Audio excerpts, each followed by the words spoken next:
report tells us we're stuck, but frankly to me that's good luck. The blizzard that traps us has held us and wrapped us in solitude, safe from the crowds. The road report begs us to stay, avoiding the icy brigade. It's rational thinking to just pour a drink and keep far from the crystallized clouds. Winter storms are common, as you know.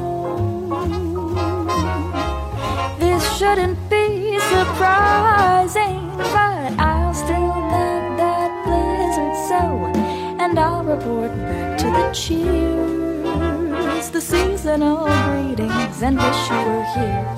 I'll tell them it's better to hide from the weather, repeating it's out of our hands. Oh, omitting the part we both knew from the start, these were always our holiday plans. I thought I would just get the title in there. All right, so I will be honest with you. We didn't do any shows last week. Our CEO, in his wisdom, Mark Contreras, in his wisdom, decided that everybody would just go home, which I think was a good idea. I mean, we had been ridden hard and put away wet, as my friend Susan Campbell used to say, probably still does. And so we took a week off, like all of us, everybody. And now we're back. And I find that I may have forgotten any number of things.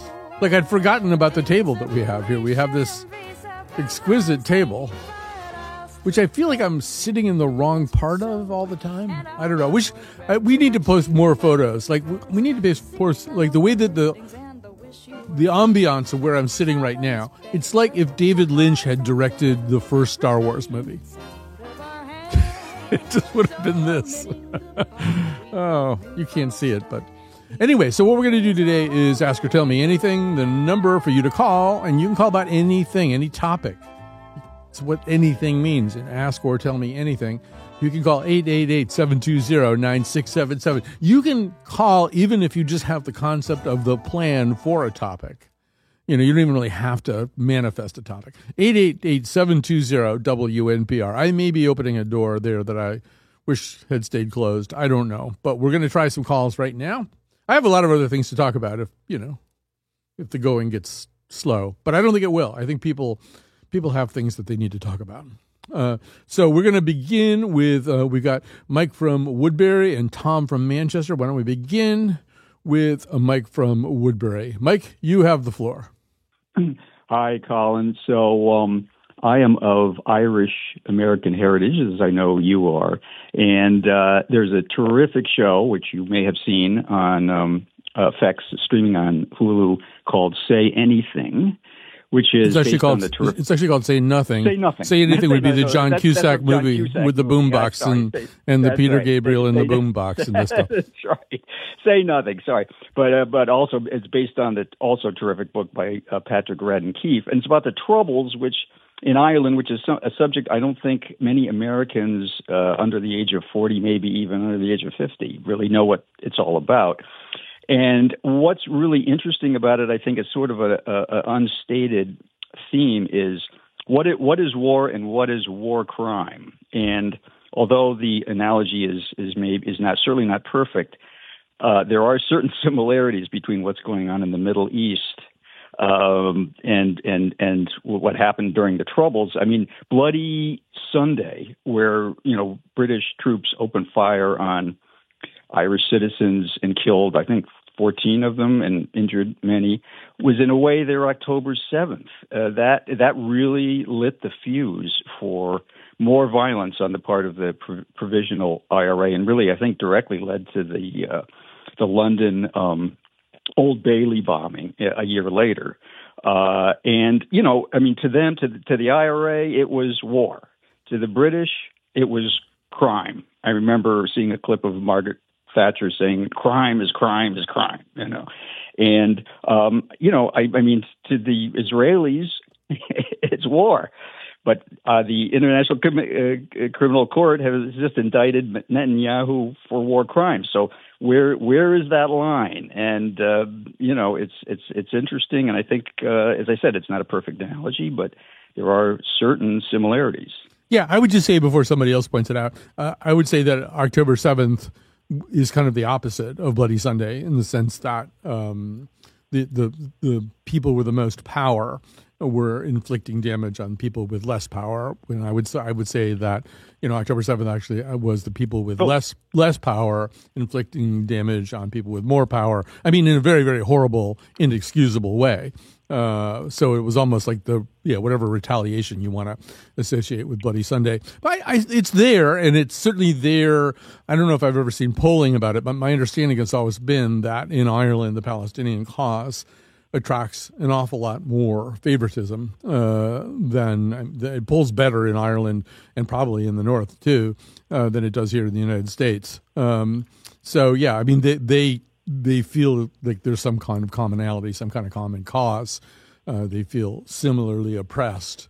It's tricky. It's tricky when you start making those kinds of analogies. But I know what you're talking about. I know what you're talking about. And in a way, the question is, the question that kind of, you heard from the far left and the extremes of Palestinian sympathizers, not even extremes, but after October 7th is, when there's been a boot on your neck for a really long time, what's inexcusable and what's understandable.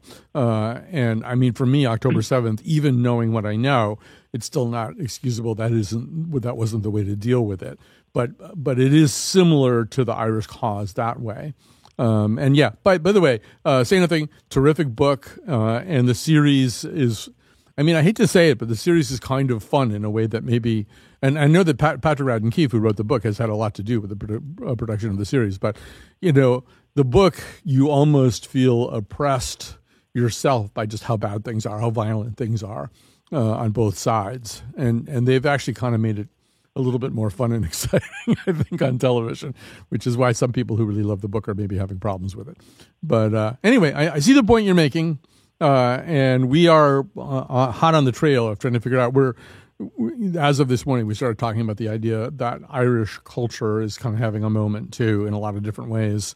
And maybe the moment's been going on for a while with actors like Cillian Murphy. But anyway, we're on it, Mike. We're going to be looking into all this stuff, and I do thank you very much for your call. So I'm unclear about the situation with Tom. Is Tom ready? Tom is probably ready. All right, I want to say once again, the phone number, 888-720-9677, 888-720-WNPR. And here we go with Tom from Manchester. Hi, Tom. Yes, good afternoon. Yes, calling quickly for two reasons. DEI and the diversity word, because as a person of color, I'm just concerned with the Trump administration coming in with marks about education when it's dealing with, as he calls it, woke and CRT. But how do we handle the hard parts of history when we're dealing with, diversity or documentaries that came on American Coup about the 1898 overthrow of blacks in the government in North Carolina in 1898. It was very well done about 2 or 3 weeks ago on CPTV on a Tuesday night, and lynching to different type of discrimination, and it includes other persons of color too. What happened to Japanese during World War II, number one, and also when it comes to like DEI training in the work, place that's being pushed back against this guy Hedstrup that's going for the Secretary of Defense, who said women shouldn't be in combat, and then I'm going to do away with DEI, but I'm looking at General Paul and others that worked themselves up to the ranks, and when it was real discrimination in the services, and so we're at that point right now. I'm not looking to just fill quotas for quotas' sake, or the other side would say identity politics, but it's got to do with a backlash. And I think under the Trump administration, he's made racism and bigotry okay with the hate groups coming out and these other type of demagogues, and even among the minority community, you've got some black conservatives can be condescending, such as Candace Owens, and before that, Jesse Peterson, and the guy, I guess the vice governor down in North Carolina, Mark Roberts, and his nonsense. So I'm not for I'm for free speech, and we can agree to disagree. But right now, I think we're at a crossroads, and part of this Project 2025, I think it's coming to fruition he's going after his enemies list and all this stuff, and he's not setting a good example to his children and grandchildren. Donald Trump, and I'm calling him out. He's xenophobic, racist, sexist, and just a vindictive, narcissistic bully that's not that good looking anymore. And that's the one that's going to bother him. If somebody shares this with him, that's the one thing he said that's really going to bother him. Let me just say this. I think it's unfortunate. I've been thinking a lot about some of these topics. It's unfortunate that we never have had a good conversation in which we kind of teased out the different strands of what has come to be all kind of lumped together in so-called wokeism or DEI. And as you're suggesting, there are parts of this that are not only intellectually valid but important, ways in which our history hasn't really been accurately taught, ways in which people need to understand some of the incidents that you talked about. And so that's obviously really important. There were some excesses. There were ways that the whole thing was kind of used as a way of dividing us, even dividing people on the left. You didn't say that right, or, I agree with 85% of what you say, but you're a trans-excluding radical feminist, so I don't like you. And we need to get past that. We need to understand that coalitions are full of people with different attitudes about stuff. And so purity tests really don't work. But, what you're talking about, and I hear the frustration in your voice, is that a lot of important, completely legitimate intellectual and historical concerns got tossed into this huge bucket of stuff that's now called wokeism, and it doesn't belong with some of the other stuff. And I think you're absolutely right that for Trump right now, there's no guardrails. Yeah. He feels like he can do whatever he wants, and what he and his allies seem to want is to go back to an understanding of the nature of the American experiment that excludes a lot of the content you're talking about. Yeah, well, I feel like he was, prejudice is kind of learned because he grew up, I guess, in a racist household because his father, Fred Trump Sr., late father, was a Klan supporter, and they changed his name from, I guess before I mentioned, from Doomed to Trump. So he's of German, background, and he just this arrogance about it. And I think we're right. We can, come from different political planes, but we're all Americans, and who's going to be on top and who's in the middle, who's on the bottom. And when you criminalize homelessness and other type of petty crimes, or going, after, name calling, sometimes on both sides, it can go to the extreme. You're right. How do we come back to the middle and set a good example for children, the new generation, and foreigners, new immigrants coming on this, because we did invade Mexico 4 times, from the 19th century and during World War I, and they helped us out during World War II with squadrons of Air Force pilots, and Brazil did too. So in Latin America, not or West Indies for that matter, not asshole countries. I mean, Africa, my ancestors were from, was an ancient civilization, good in Egypt to South Africa. So we've all played a part in world history, and just giving credit where credit's due. That's the way I look at it. Yeah. And Tom, I can sense that you're mad, and I think that's good. I think that I'm glad to hear. I'm encountering so many people right now who have sort of a defeatist attitude of fatalism. There's nothing we can do. He now will control all the levers of power and all the branches of government, and he'll be able to do whatever he wants, and nobody will ever be able to stop him. And I hear in that a kind of an American fragility that I don't think is necessary. I actually think that, first of all, as I'm constantly pointing out on social media, this was a historically close election in terms of the popular vote. Trump is going to turn out when the final, tallies of very, very last few grains of sand pass through the hourglass. It's going to turn out that he either got 50% of the popular vote or 49.9% of the popular vote. In any case, that's hardly a landslide. And people should understand, yes, they have a slight advantage in the House. It's really, not terribly different from what they had before. They have new seats in the Senate. But I'm glad to hear people like Tom. Tom's pissed off, and he wants to do something about it. And I was alarmed in the last few weeks by the fatalism, the what difference does it make? There's nothing we can do, stuff that I was getting back from people. And the truth is, we did a lot of shows during the election with people like Ruth Ben-Ghiat, who studies autocrats and strongmen government. And with people like Azar Nafisi, who's lived under an authoritarian government. And they all say that hope is important. And they all say that satire and parody is important. And they all say that because, look, one thing about the Trump administration is they're the 62 Mets of authoritarianism, right? This is so far not a really super bright bunch of guys. There may be some smarter people behind them in less visible positions, but this is not a highly competent group of people. And compared to some of the autocracies that have been put together in other places that had less guardrails to begin with, I think these people are resistible if they are, if the stuff that they're doing outrages you or bothers you, you can't just give in. You have to join organizations that will resist, and you can't. What happened was. I'm sorry to rant on about this because some people want to get on the air, but I feel like this is important to say. First of all, I think election night sort of became a mesofact. A mesofact is something that kind of it lodges in your brain the way you first understood it. So when I say dinosaur, you immediately picture the dinosaur that you knew about when you first found out that there were such things as dinosaurs once upon a time. You don't envision feathers and stuff like that. So, and I think, in a much more compressed time span, there's a mesofact about election night. Election night, it became clear that things were very, very different than a lot of people had supposed, that Trump was going to make a stronger showing. It was pretty clear on election night that he was going to get most of the battleground states. Turns out he ran the table on the battleground states. And that there were going to be advantages gained in the Senate and maybe in the House. And so everybody had that moment. This, if you were not happy about the rise of Trump, you had this kind of sledgehammer moment. Oh my God, it's so much worse than we thought. And, as the numbers have kind of trickled in and spread out a little bit and become more clear, it's not as decisive a victory. If Harris had done 1.8% better across the board, she would have been the winner. It's that narrow a thing. But people, I think, have kind of fallen into the trap of saying, oh, well, he's got all the power that he needs to do whatever he wants. And he certainly feels that way. But you don't necessarily have to feel that way if there's things you're worried about. Okay, I'll stop rambling about that. And all right, so let's do Andy.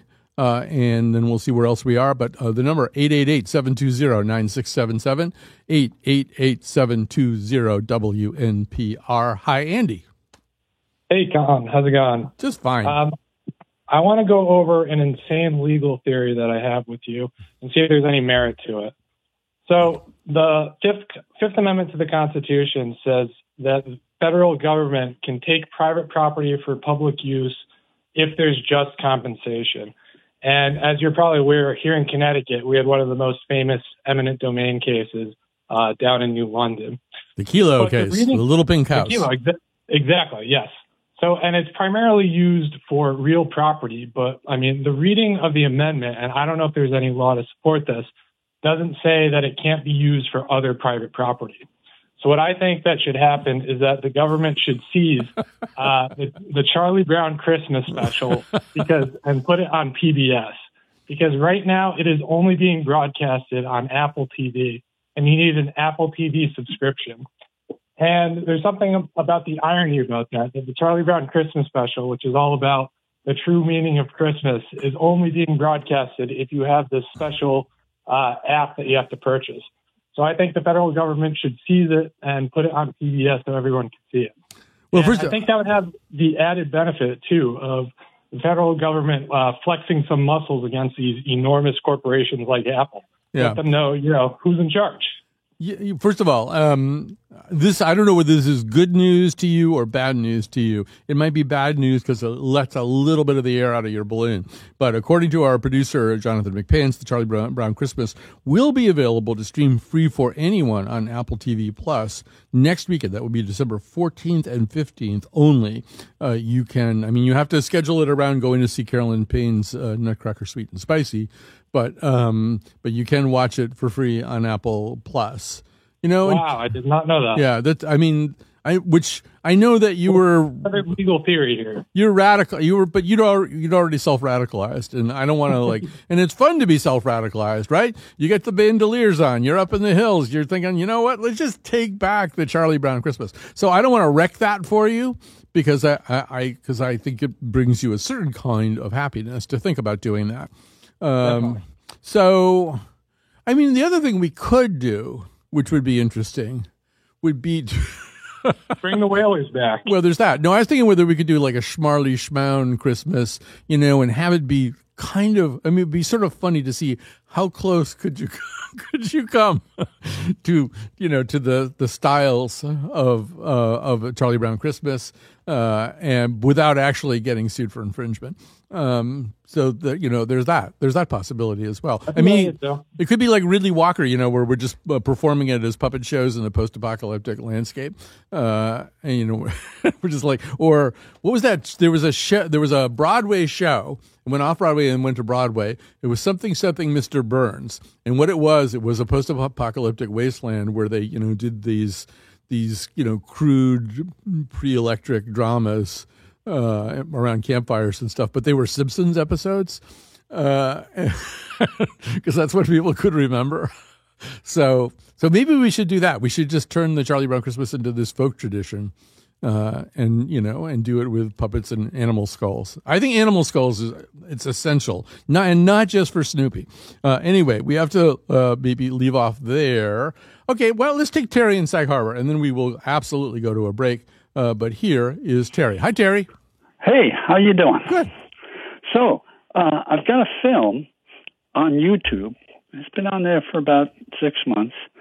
But if you just go on YouTube and you put in whatever you say nothing. Which is from the Seamus Heaney poem that exactly. The You'll get Seamus Heaney reciting his poem. Yeah.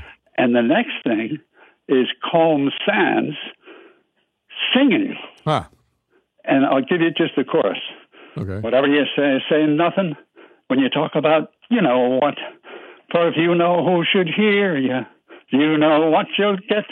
They'll take you off to you know where, and you wouldn't know how long. So for you know who's sake, don't let anyone hear you singing this song.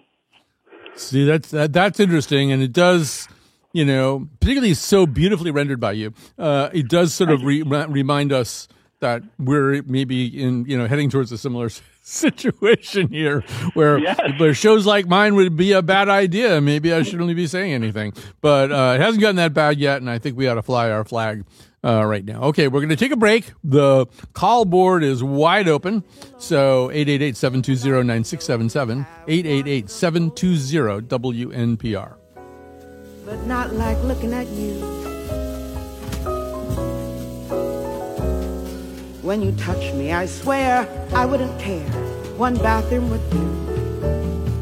When you say my name, my heart flutters in flowers. And who needs 2 showers? Hell, I can shower with you. There's a banner for each of our children whenever we have them. Natural light beams through our big kitchen where I cook for you. Cook for me.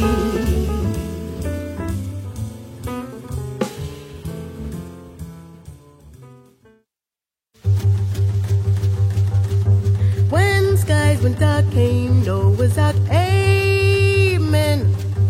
When lions roared, came Daniel's Lord. Amen. Lord, help those who pray.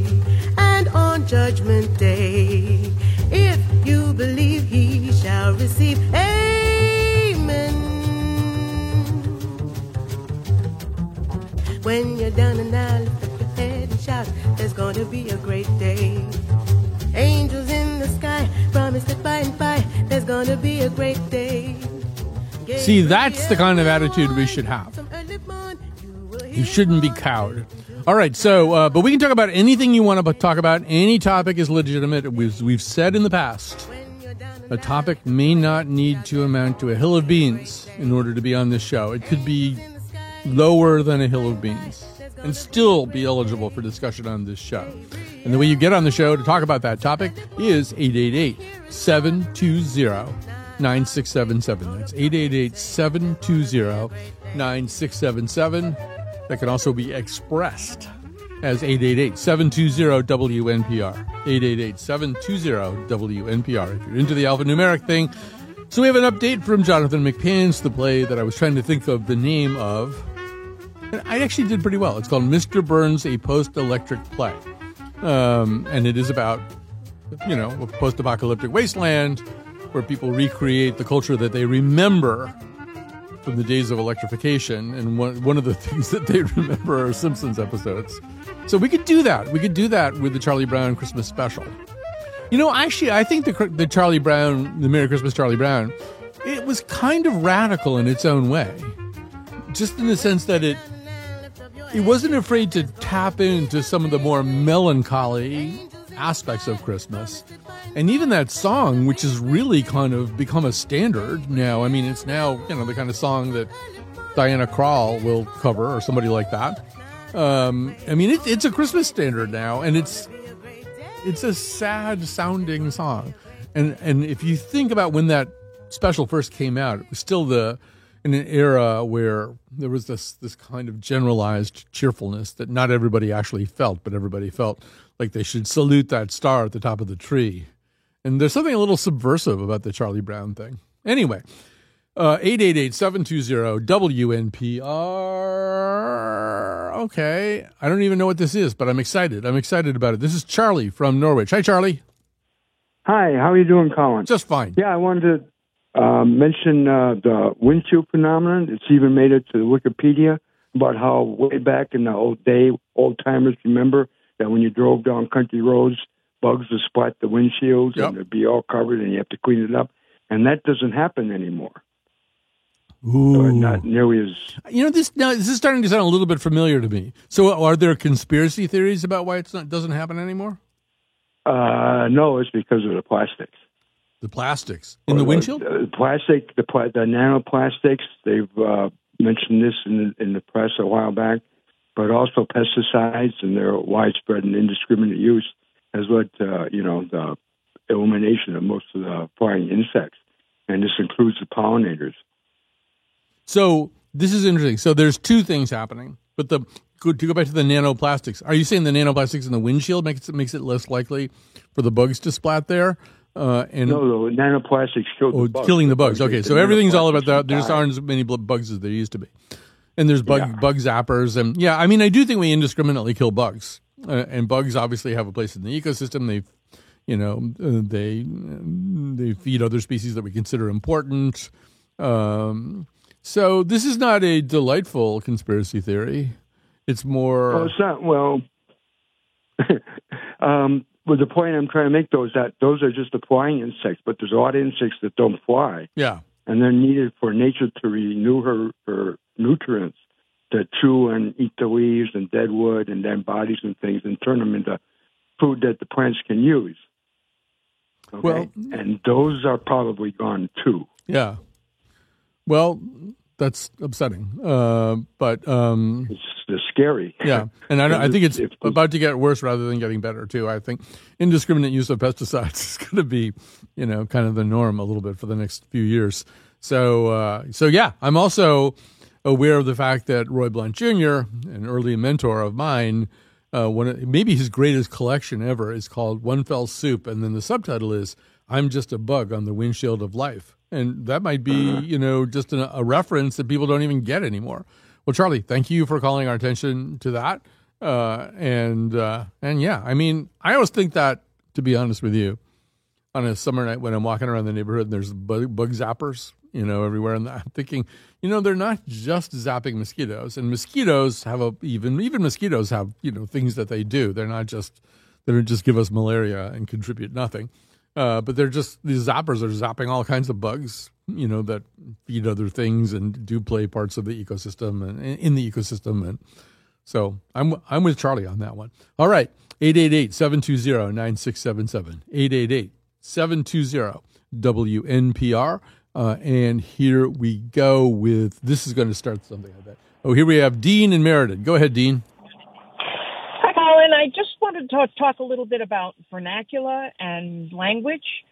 and the difference between the language in different areas. For instance, if you listen to people from the South, they'll say, "It's so hot today," and their voices go up at the end. And if we listen to people from New England or to the northern areas, they'll say things like, "Today on the Colin McEnroe Show, we're going to be talking about a guy who has written a new book, and we're going to be discussing it." So people's voices go down at the end. Mm-hmm. And then if you don't hear well, you miss what people say. But I never heard didn't, wouldn't, shouldn't, couldn't, mitten, kitten. I never heard that before. People that just drop T's. And so it's very interesting, language and vernacular. And in New England, we have an aunt. And everywhere else in the world, they have Aunt Barbara and Aunt Cynthia. Mm-hmm. And so it's very interesting. So when you by the way, interesting, the vernacular is an interesting word all by itself too, because it actually comes from the idea of chains, the language of chains. In other words, in the Greco-Roman times, the vernacular would be the language of enslaved people, whereas there was sort of a canonical language, whatever the imperium was. But I think I'm right about that. But anyway, when you say that you never heard the omitted middle consonants, kitten and mitten and all that stuff, but you never heard it, like, it's been a Connecticut thing for a long time. So did you come here from someplace else? I'm not from Connecticut. Okay, so, there you go. I can blame it on my mother. Yeah. The grammar, she was the grammar person that drilled it into us. But I was at Thanksgiving, and a woman that has her PhD said, "Well, me and Kara are going out later." I said, "Kara and I?" So I just don't. Well, I think not going out later. I'm going out later. So. Sometimes you may have to make the distinction between casual speech as opposed to formal speech, and You're right. Peter Sokolowski from Merriam-Webster, when he's on our show, he's very much about descriptive as opposed to prescriptive rules and understandings of language. You have to understand language the way it's being used as opposed to the way you might wish it to be used. And the older we get, of course, the crankier we get about all the things that we learned and we were told were absolutely essential and necessary and true when we were 10, 11, 12, 13, 14. And people aren't doing them anymore, even though we had to. But yes, that whole thing. You're from some. I'm fascinated with speech coaches as well. I mean, when Tom Hanks was in the movie about the FBI going after Frank Abagnale. Oh, Catch Me If You Can.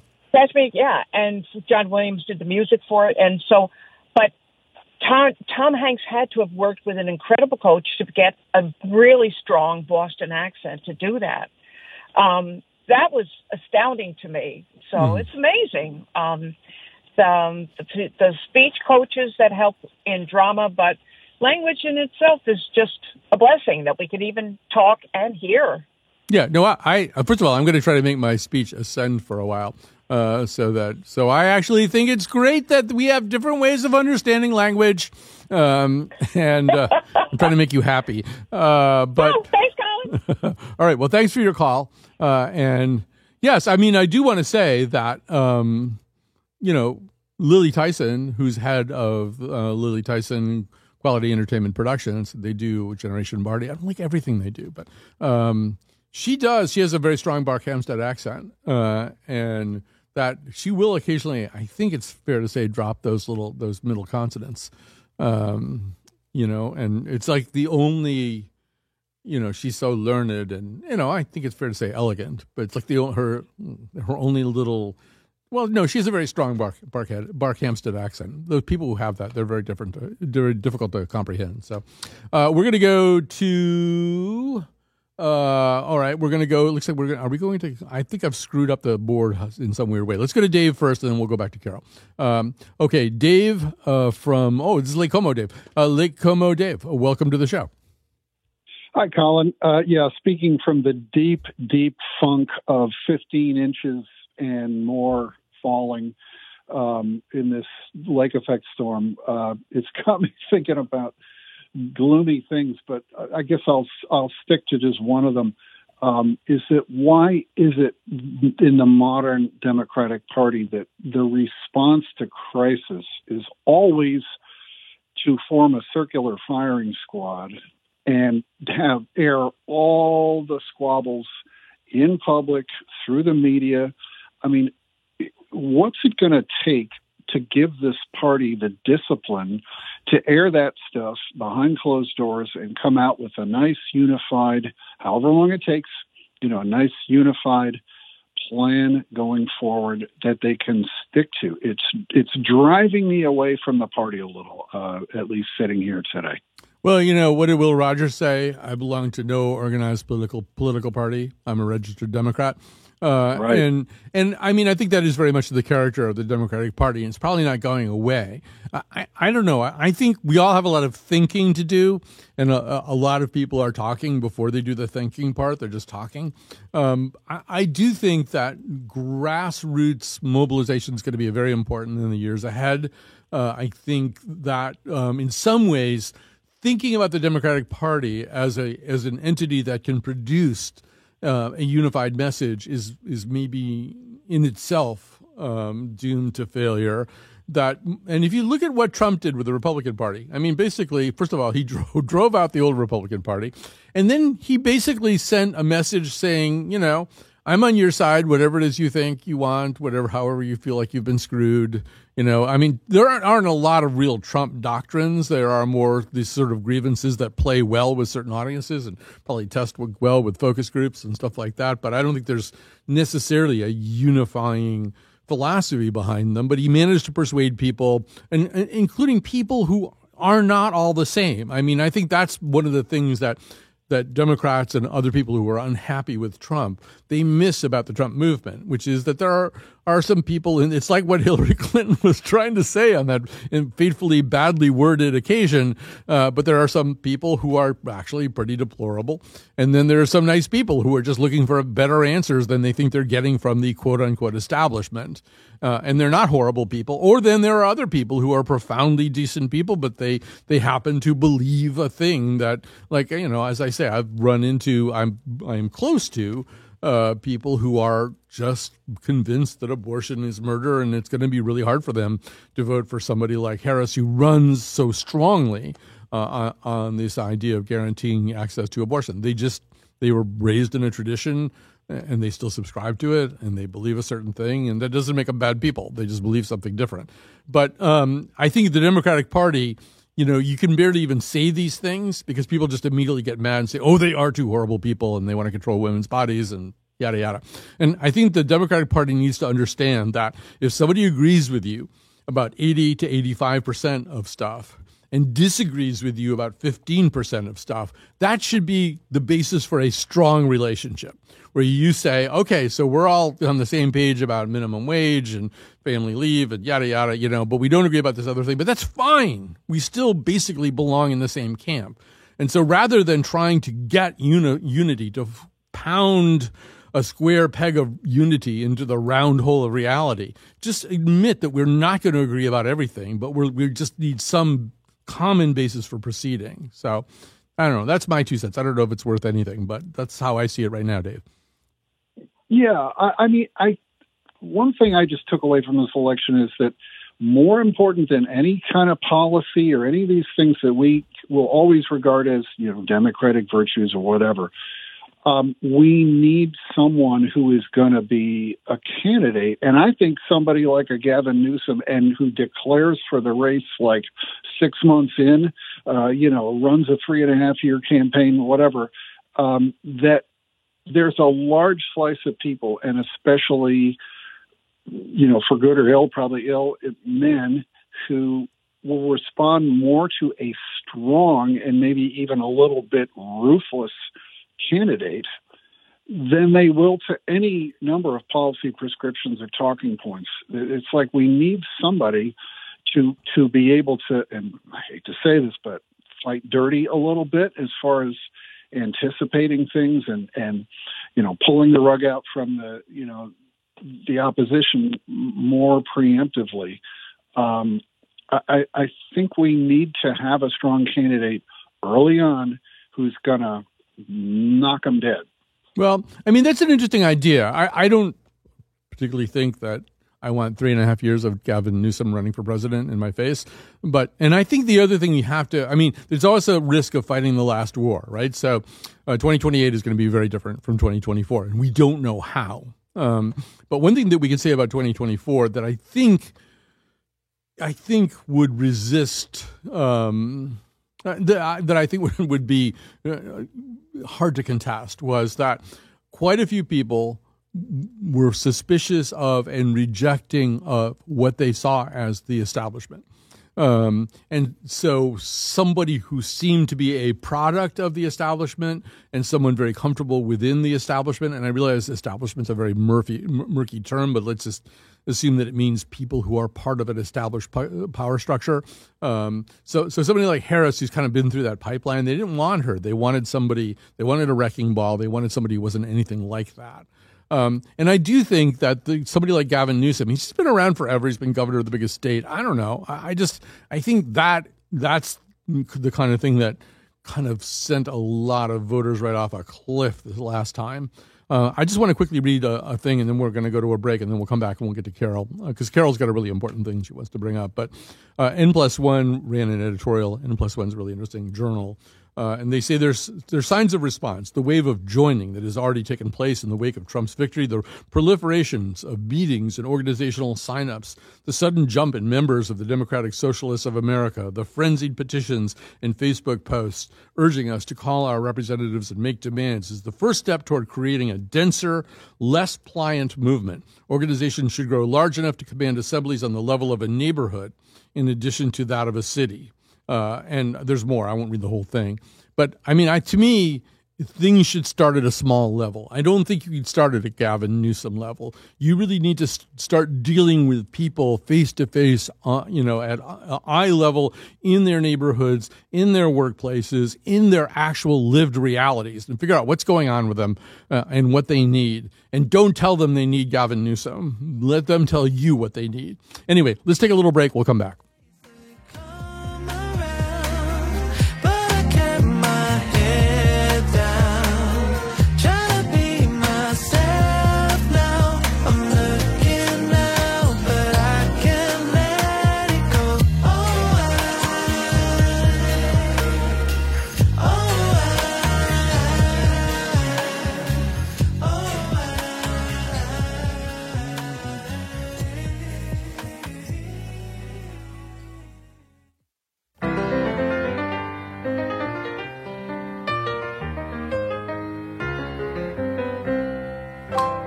Yes, we're just defying Apple Plus to do anything about us.